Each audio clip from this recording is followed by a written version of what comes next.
We're here in our Suncoast View kitchen with Chef Caleb from Jack Dusty. So nice to be here. So, as we talked about earlier, it is blueberry season on the Suncoast. So we have some beautiful blueberries from Mayaka here. And this dish we're going to make does include some wine. So before we start pouring this wine, I am going to use a little bit of our wine. Grab it from Stephanie. Already accidentally opened it. We're going to add about a cup and a half of our white wine here in the Stephanie, if you could. You know, I won't cook with any wine that I wouldn't drink. So, but of course, there's not very many wines that I wouldn't drink. So we have that in common. We're going to add a little bit of vinegar to our sauce here. Now, this is called an agrodolce. Agrodolce. Agro being sour, dolce being sweet. So this is this is a sweet and sour sauce, an Italian sweet and sour sauce. What are we making, Chef Caleb? So we're gonna pan roast some beautiful swordfish, and then it's gonna accompany with this blueberry agrodolce that we're making. So Linda, if I could ask you, would you mind please just chopping that for me, just very lightly? What is that? Lightly. That is a shallot. Okay. So you could use an onion, you know, anything of that nature.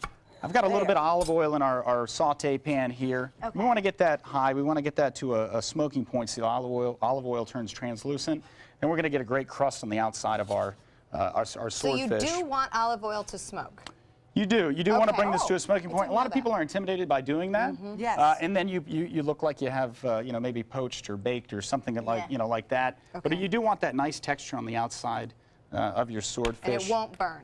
It will not burn them. Of course, you want to control it as much as possible. So we'll let this come up and heat a little bit. And so what we're going to do with this wine and this vinegar mixture is we want to let that reduce all the way down. We're going to add a couple cinnamon sticks, some fresh thyme here, and then this Linda, is why we go thank to you Jack so much Dusty. for cutting Look these. at all these fresh These will be just fine. You know, the precision of them isn't so much important.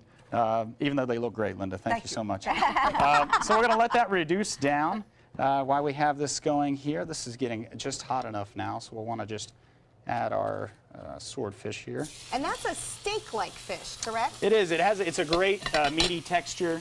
You know, so if you're pescatarian, this might be a nice substitute for your craving for a nice steak. We'll just add a little more so you do both salt. sides. Yeah, you want to season both sides. Really, you know, cook that crust in there, cook that seasoning in there. So of course, and this is going to reduce all the way down until there's nothing left. We're going to take, I have a cup and a half of these beautiful blueberries we're going to add here. Okay. Which are in season, by the way. I just saw some You Pick ads and things for the weekend. They are, and what fun to take your family out and pick some blueberries. There's nothing better than that. We do it with my two little girls. We like to do that a lot. Now, my boys thought it was too much work. How long does it take to reduce down? It's going to take about 5-6 minutes to reduce down to completely nothing, and then we would add our blueberries, and we want those to cook until they're soft. So we have the sour in there. We're adding some of the sweet. We want to add a little more sweet here. So I do have some of our beautiful Ritz-Carlton honey we're going to add here. And remind us again about your bees, the story. Yeah, we do. We have some great beehives out at our members golf club, and so we've actually brought a couple samples of some of the honey we've pulled there. And what's neat to look is you can see the different stages of pulling the honey and the different colors. And this one says 2015. This is Correct. spring 2016. So older is darker. It ages? The first one is darker, and I think it has a lot to do with what's going on with the bees and you know what they're absorbing. Exactly, everything, whatever's going on with beautiful Mother Nature. It's so neat you guys do your own honey. It's a lot of fun, and it's great, obviously, as a chef, too, because we love, you know, cooking with it and supporting it. So this would cook all the way down till it's soft, and then we're going to just stir it. You kind of want to break them up, and you can actually kind of see our finished product here. Okay. And then what we would want to do is just add a little bit of butter. I'm going to add a little knob of butter to this. All right, well, we're getting down to our final minutes. Perfect. So I'm going to take a little bit of this beautiful kale that we have here. Nice. Okay, and then I have some, of course, 'tis the season, some Easter egg radishes here. Easter egg radish. These are grown locally, beautiful. So we're going to just add a little bit of olive oil, and then if you could just, let me grab this plate here if you don't mind. Okay. So we're just going to mix this up a little bit, add a little seasoning, and then if I could just reach right behind you here. Oh, the magic of TV. We like the magic of TV.